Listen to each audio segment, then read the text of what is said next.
Makasih. Ibu-ibu, terutama yang janda, kalau ditelepon suaminya orang, jangan suaramu mendayu-dayu seperti tadi. Ini tadi bukan kencang, ini namanya syahdu. Suara begini yang kasih nafsu kita lagi-lagi. Assalamualaikum ibu. Waalaikumsalam. Bagaimana suaminya orang tidak tergoda? Lagi di mana ibu? Di rumah aja pak.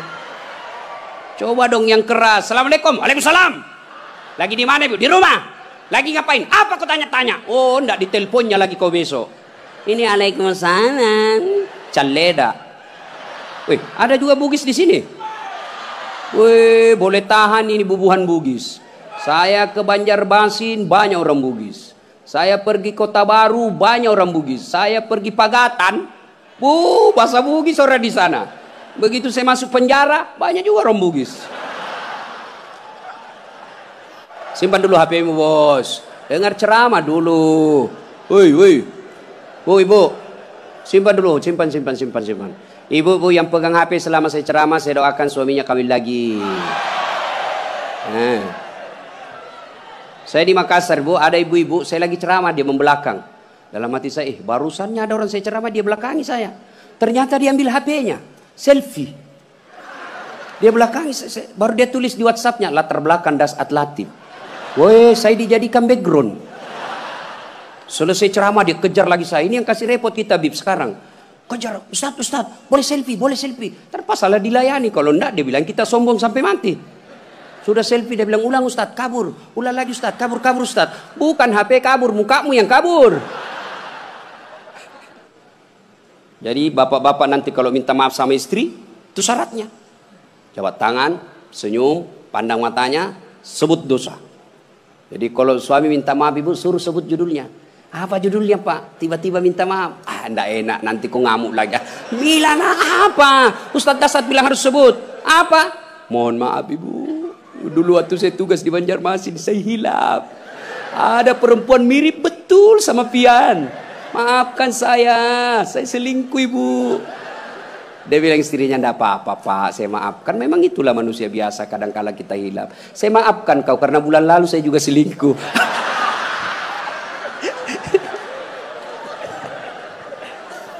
Ibu-ibu, ini sebenarnya bapak-bapak banyak selingkuh gara-gara ibu-ibu juga. Bagaimana suamimu tidak selingkuh kalau kau marah-marah aja terus di rumah? Dia kira enak jadi suami nih ibu-ibu ini. Kira enak. Di kantor kita dimarah-marahi sama pimpinan. Di jalan macet, kadang-kala kehujanan. Ya, di warung kopi masuk WhatsApp tagihan. Sampai di rumah dimaki-maki lagi kita sama istri. Bagaimana kita tidak cepat sakaratil maut? Ini perempuan sekarang seperti cuaca. Susah ditebak perasaannya.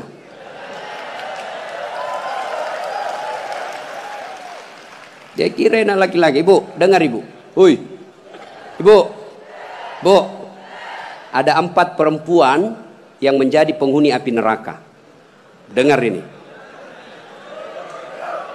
Terancam ibu-ibu. 1, kata Nabi, mereka yang selalu bicara kasar sama suaminya. Apa kau anak muda ada istrimu?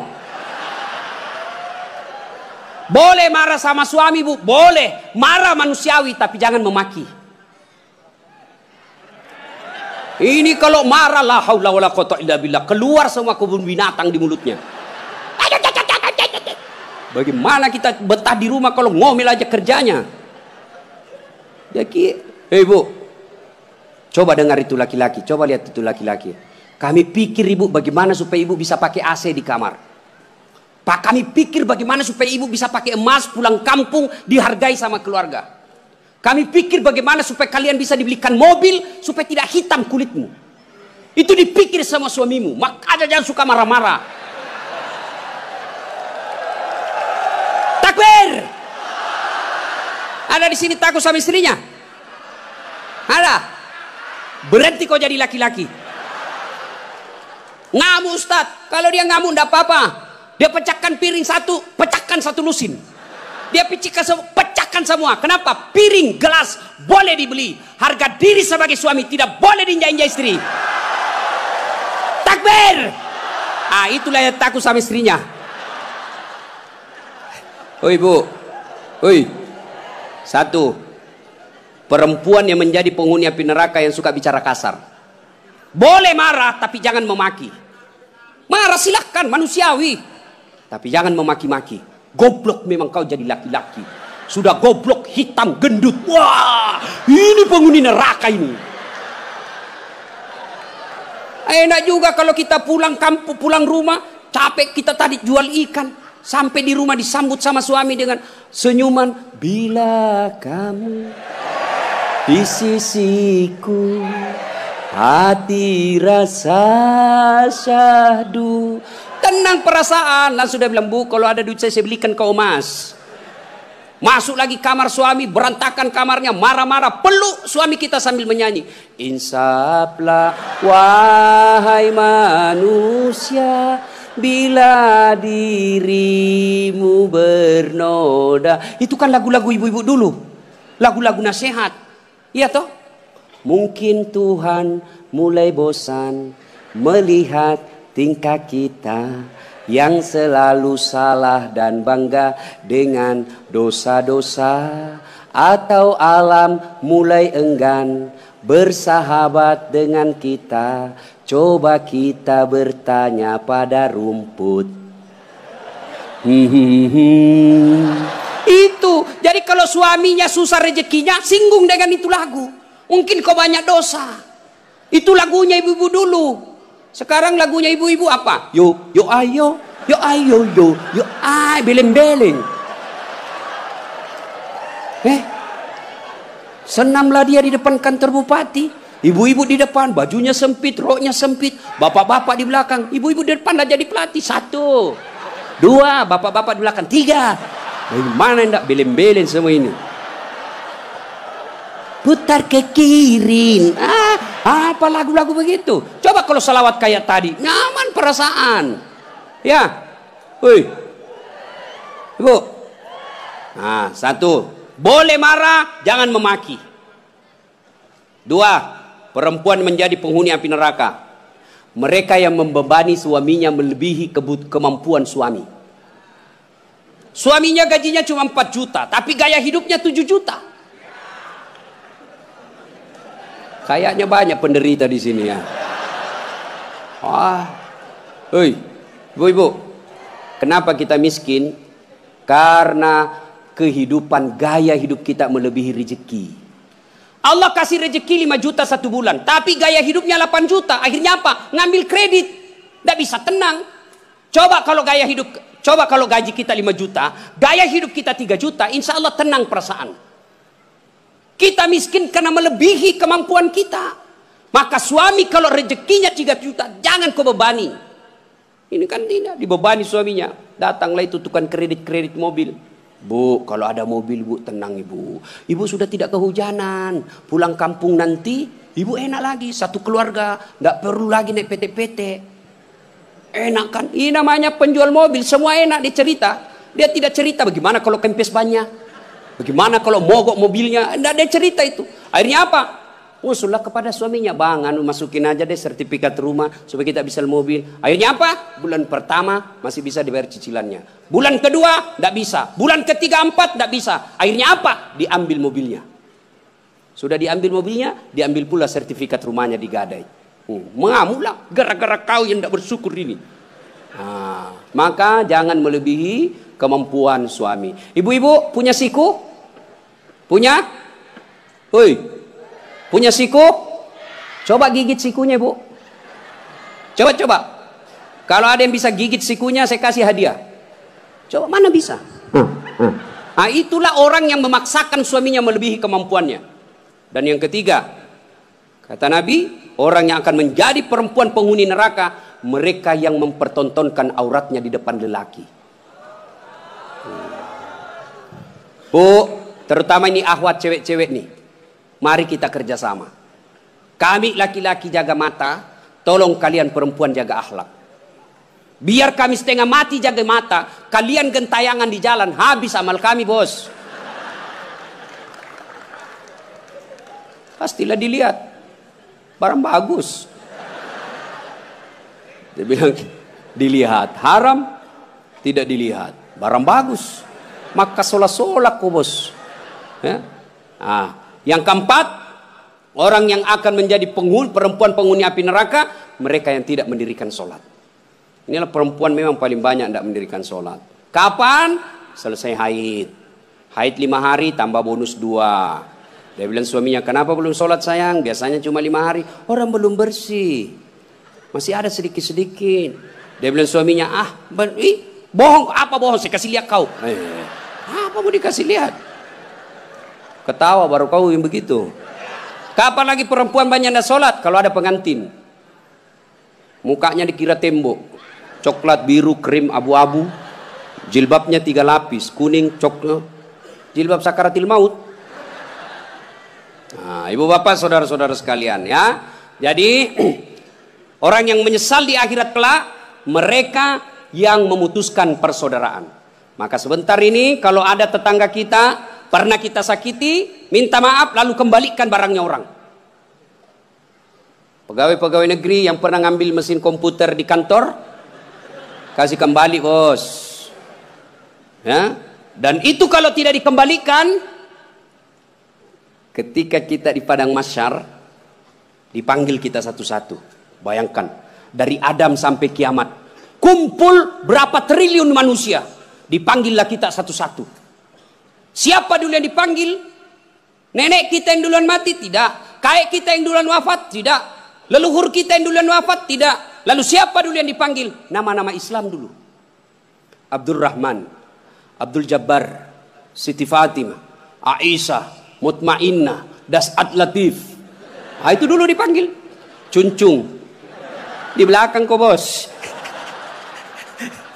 Dipanggil juga tapi mondri kok bos. Maka jangan berkata apa arti sebuah nama. Nama itu penting. Begitu pentingnya sebuah nama sehingga Nabi jelaskan ada 3 kewajiban orang tua kepada anaknya. 1 diantaranya memberi nama yang baik. Kenapa? Karena di akhirat digunakan ini nama. Nama-nama Islam dulu. Tony, Johnny, Rudy, Ningsi, Nining. Dipanggil juga tapi di belakang bos.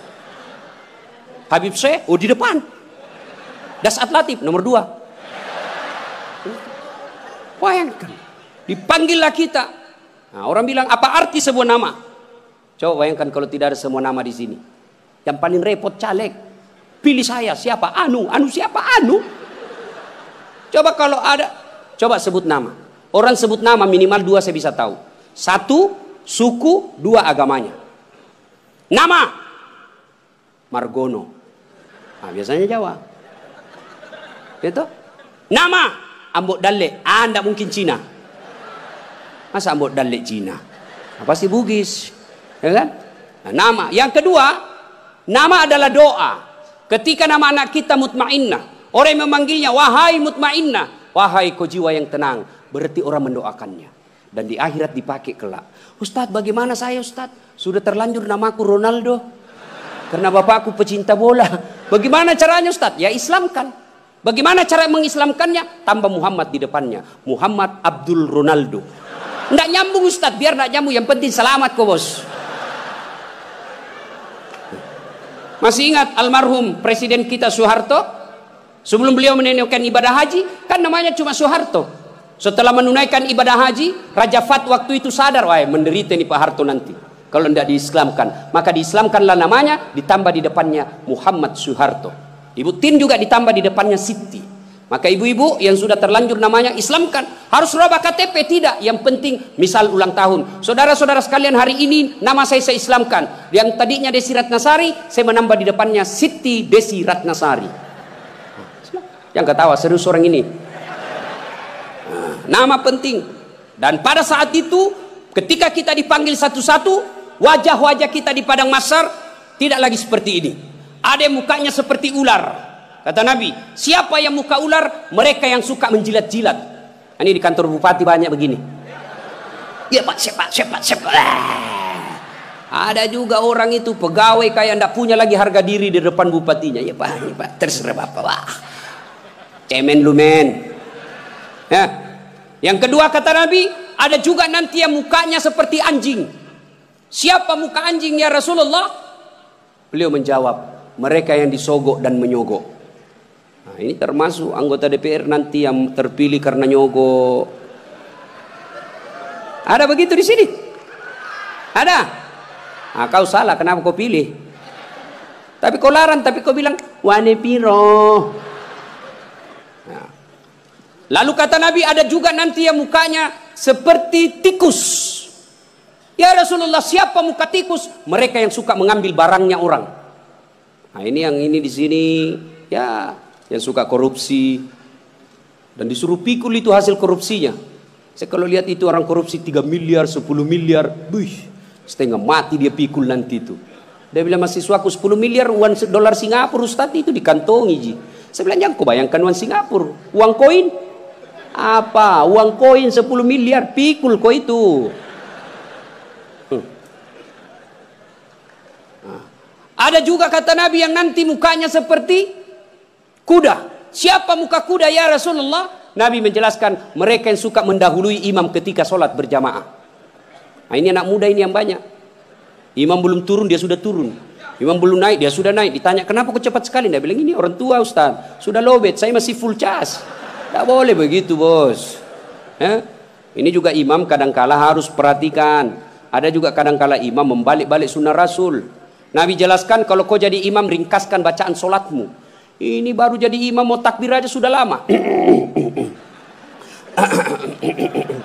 Gaji itu muakkak mani bawan selesai. Ada juga yang begitu. Kata Nabi ringkaskan bacaan solatmu. Ringkas. Yang kedua kata Nabi, bacalah yang umumnya orang hafal. Tujuannya apa? Satu, orang bisa husuk mengikuti kalau yang dia baca hafal. Coba kalau imamnya membaca kul huwallahu ahad, anak-anak juga ikut di belakang kul huwallahu ahad, karena dia hafal. Begitu imam membaca surah Al-Baqarah ayat 10 sampai 115, la haula wala quwwata illa billah. Dia husuk dengan bacaannya, kita husuk dengan hayalan. Kita mau ikut, tidak dihafal, mau ruku, belum selesai, terpaksa kita baca semua itu di dinding. Keadaan keuangan masjid, pengeluaran, saldo. Waduh. Sudah dibaca satu tripleks, belum selesai bacaannya imam, dibaca lagi kalender Persatuan Guru Republik Indonesia cabang Kabupaten Tanah Bumbu. Selesai lagi, belum selesai imam, dibaca lagi bajunya orang caleg DPR RI nomor urut 7 dari Partai Nasdem. Dibaca semua Pak. Siapa yang salah? Siapa salah? Imam. Makanya kata Nabi, baca yang umumnya orang hafal dan ringkaskan. Ada orang jadi imam, dites lah anak penghafal, kau jadi imam nak, mau didengar bacaanmu, jadi imam lah, hanya dia yang hafal. Begitu lagi sholat tiba-tiba ada cicak jatuh, kena telinganya, stres hilang hafalannya. Apa sambungannya ini? Dia lupa betul, hening satu masjid. Tiba-tiba imam berkata, tolong bantu di belakang. Dia bilang di belakang, saya juga tidak tahu. Tiba-tiba berteriak, kalau begitu ya sudah, Allahu Akbar. Memangnya anggota DPR. Saya punya pengalaman ini Pak, waktu saya kecil di kampung SMP saya waktu itu sholat asar, lama sekali imam sujud. Kenapa lama betul ini imam sujud? Ada apa ini? Tiba-tiba ada kawan saya nakal, diangkat kepalanya. Hilang imam. Ternyata yang ditunggu sudah keluar. Dia keluar dari pintu samping. Kacau sholat. Selesai sholat ditanya, Pak Imam, kenapa kau tinggalkan kami? Dia bilang, saya kentut nak. Pak Imam, lain kali kalau kentut kasih bangkit dulu kepala supaya kami lihat kau keluar. Dia bilang, saya sengaja, malu saya kau lihat. Kacau sholat. Siapa yang salah? Siapa salah? Siapa salah? Imam. Makanya hati-hati milih imam. Ya, ada lagi kejadian ini waktu saya kuliah KKN. Belum jadi ustadz saya waktu itu. Ada kawan saya dia pakai baju gamis. Wah, saya bilang pasti anak pesantren. Jadilah imam dia. Saya di belakang dua anak fakultas sastra. Begitu dia baca Al-Fatihah masih aman. Dia baca Al-Kafirun dalam hatiku, cari penyakit ini orang ini. Benar, dia baca tidak mau sampai. Wala antum abiduna ma a'bud wala ana abidu ma abattum wala antum abiduna ma a'bud wala ana abidu ma wala antum tak putar. Temanku jengkel ini ada sastra, dia bilang, kenapa itu tak putar-putar? Lah sudah ini juga saya pikir. Kacau sholat. Makanya kalau imam salah, kacau jamaah kita. Makanya hati-hati milih imam. Kata Nabi, Milih imam itu tidak boleh sembarang. Jamaah makmum boleh, mulai dari orang waras sampai orang gila boleh jadi makmum. Mulai dari orang belum balik sampai dewasa boleh jadi makmum. Tapi imam tidak boleh. Kenapa? Salah imam, salah kalian. Jamaah. 2020 Tanah Bumbu akan milih imam. Bupati. Salah milih imam, salah kalian. Menderita kalian di kabupaten ini. Maka hati-hati milih imam. Pun kita jadi makmum juga tidak boleh sembarang. Harus ada etikanya. Jadi makmum kata Nabi, kalau kau ke masjid, sikat gigi dulu. Terutama kalau subuh. Bayangkan kalau kita tidak sholat, tidak sikat gigi, tidur semalaman, orang di samping kita balik kanan, kita balik kiri menguap.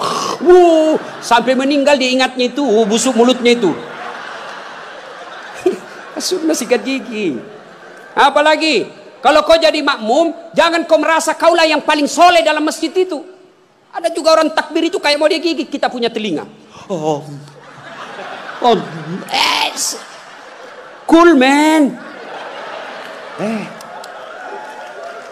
Baca Al-Fatihah kayak dia ada di telinga sampingnya. Pada cengi capuk. Hanya ganggu ki. Ada lagi apa? Itu kaki. Kaki juga itu kadang-kala mengganggu. Kita kasih pindah, dia kasih pindah lagi kakinya. Kasih pindah, dia kasih pindah lagi. Saya jengkel, saya injak. Selesai salat, Ustaz, kenapa kau ganggu saya? Makanya adik-adik, kalau mau saya tanya, kenapa kau kasih pindah-pindah kakimu? Kau ganggu saya? Dia bilang supaya rapat saf. Bos, sini. Kalau mau rapat safmu bukan jari-jari kaki yang kau tempel. Tapi apa? Bahumu atau siku. Kalau siku rapat, pasti saf rapat. Tidak ada orang sholat begini. Tapi kalau kakimu rapat, safmu longgar. Ya. Ada lagi selesai sholat yang paling menjengkelkan itu. Selesai sholat dia ambil saf paling depan, belakangnya imam.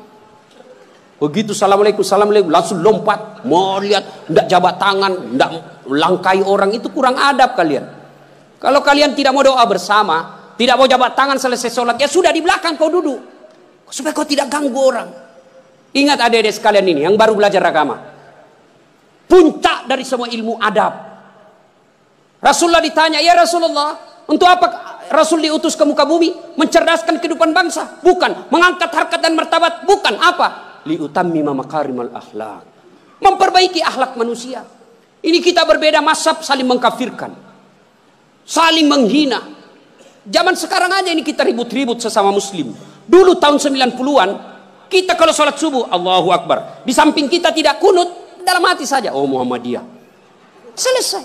Allahu Akbar. Tidak kunut, Muhammadiyah berarti ini. Itu aja dia. Sekarang saya pun dimaki-maki di Facebook. Apa kau Ustaz? Bicara-bicara sunnah. Baru kau tidak pelihara sunnah. Kenapa kau tuduh saya tidak pelihara sunnah? Buktinya kau tidak pelihara jenggot. Ya mau diapa kalau tidak mau tumbuh? Saya sudah kasih minyak, Bib, tidak tumbuh-tumbuh. Malah marah istri saya. Ini Ustaz kasih kotor-kotor bantal. Kasih minyak nih Bu. Ya. Nah saudara-saudara sekalian. Ini golongan. Maka sebelum wafat, minta maaflah. Orang-orang yang pernah kita sakiti. Kalau ada berkaitan dengan barang, kembalikan. Ibu-ibu yang pernah ngambil sendoknya orang ketika pengantin, kasih kembali. Karena ada juga itu ibu-ibu. Ibu-ibu Columbus. Tahu Columbus? Kelompok ibu-ibu pembungkus. Kalau ada pengantin dia bungkus semua kuai. Yang ketiga, penyesalan kata Nabi. Yaitu mereka yang tidak menjawab salat, azan salat ketika azan berkumandang. Puasa, haji, zakat, sedekah, semuanya akan sia-sia ketika tidak mendirikan sholat. Adik-adik, kalian tidak usah malu kalau kalian tidak jadi pegawai negeri. Ibu-ibu, kalian tidak usah cemas dan merasa malu kalau sampai sekarang ini masih ngontrak-ngontrak rumah. Tapi malu dan cemaslah ketika sudah dewasa seperti ini, belum mendirikan sholat dengan sebaik-baiknya. Kalau sholat kita insya Allah baik, maka hidup kita akan diperbaiki oleh Allah Subhanahu wa Ta'ala. Kalau sholat kita bagus, Allah yang akan menyelesaikan semuanya. Di dunia ini tidak ada orang tidak punya masalah. Semua kita punya masalah. Pasti. Jangankan kita, Nabi ada masalahnya. Malah di ibu-ibu yang tanya, Ustaz, bolehkah orang sholat itu tidak pakai BH? Kenapa bisa ibu? Panas ibu Ustaz. Tidak ada AC, tidak ada kipas angin. Kita baru pulang pasar. Boleh, tapi apa itu beradab? Ibu-ibu pergi ketemu gubernur tapi tidak pakai BH, boleh kan? Tidak Pak Gubernur. Mohon maaf ini Pak Gubernur. Coba. Ya. Saya sholat Ustaz, betul kok sholat tapi main-main. Allah. Wa kana wa ya kunustan. Ini serang. Siapa ngajar sholat begitu, Bos? Ada juga orang sholat kayak ditiup angin. Ada lebih parah Allah. Siapa ajar kau sholat mak keju-keju? Jadi jangan heran ketika sudah 20 tahun sholat kok masalah kita tidak bisa lepas. Salah satu sebabnya kita sholat seada-adanya. Bapak saudara-saudara sekalian, tepat tanggal 12 Rabiul Awal tahun ke-11 Hijriah, Rasulullah sallallahu alaihi wasallam demam. Lalu Allah perintahkan kepada malaikat Jibril. Jibril, kau turun panggil 3 malaikat, 2 malaikat, Israil, Israfil, Mikail. Kau turun 4 malaikat. Sampaikan kepada Muhammad, Allah perintahkan saya menjemputmu dengan catatan tanya dulu. Kalau dia sudah mau cabut nyawanya, kalau belum tunda sampai mau. Turun malaikat. Langit pertama, langit ke-7 masih berempat. Jibril, Mikail, Israil, Israfil. Langit ke-6 sampai ke-2 masih berempat. Di langit pertama Jibril berkata, malaikat pencabut nyawa saya tidak bertugas. Kau saja yang turun jemput Nabi Muhammad. Tapi kata malaikat pencabut nyawa, tapi selama ini kamu yang ketemu, kamu katsesnya. Kamu sahabatnya. Kau turunlah. Saya tunggu kau saja di sini. Turun malaikat pencabut nyawa. Depan rumah Nabi ketuk pintu. Assalamualaikum warahmatullahi wabarakatuh ya Rasulullah. Nabi menjawab, Waalaikumsalam warahmatullahi wabarakatuh. Fatimah buka pintu. Bah, tidak ada orang. Kata Nabi, sudah ada di samping saya. Kata malaikat pencabut nyawa, ya Muhammad, hari ini saya diperintah untuk mencabut nyawamu apabila kau mau. Menurutmu bagaimana? Kira-kira kalau Pak Cuncun ditanya ini apa jawabannya, Bos? Saya diperintah cabut nyawa. Tunggu dulu, orang belum jadi bupati. Pasti. Ustaz, Dasat, saya diperintah cabut nyawamu. Menurutmu bagaimana? Tunggu dulu, istri baru 1. Itu pasti mau sekali poligami tapi takut sama istrinya. Apa jawaban Nabi? Wahai malaikat, seluruh nabi dan rasul senior saya, setelah mereka melaksanakan tugasnya, mereka menghadap kepada Allah. Saya pun siap hari ini. Cuma ini ada yang lain. Mana Jibril? Jibril ada di atas. Kau panggil dulu deh. Ada yang saya mau tanyakan. Naik malaikat pencabut nyawa. Jibril, kau dicari sama CS-mu. Saya bilang memang kau ikut. Kau banyak cerita. Sudahlah, kau turun sini. Turun malaikat Jibril. Ya Jibril, kalau hari ini saya harus menghadap kepada Allah, tolong berikan saya kabar gembira. Ya Muhammad, seluruh nabi dan rasul haram masuk surga sebelum engkau lebih dulu di dalamnya. Alhamdulillah. Ya Muhammad, seluruh malaikat yang pernah Allah ciptakan sekarang mereka antri menunggu rohmu. Alhamdulillah. Apalagi Jibril, ya Muhammad, kalau ada dosa dan kesalahan yang pernah kau lakukan, Allah telah mengampuni dosa-dosamu. Alhamdulillah. Tapi Nabi berkata, Jibril, itu kan saya tidak cemas soal diriku. Yang aku cemaskan siapa? Tolong kasih saya berita gembira soal umatku. Kita yang dicemaskan Nabi. Tolong berikan saya berita gembira. Naiklah Jibril bertanya kepada Allah, turun membawa berita. Ya Muhammad, saya dapat berita gembira dari Allah. Apa? Meskipun engkau sudah tidak berada di tengah-tengah mereka, meskipun engkau sudah tidak berada di tengah-tengah umatmu, selama umatmu berpegang kepada Quran dan Sunnah, insya Allah umatmu selamat. Nabi berkata, kalau begitu laksanakan tugasmu malaikat pencabut nyawa. Jibril mundur. Mulailah dieksekusi Nabi.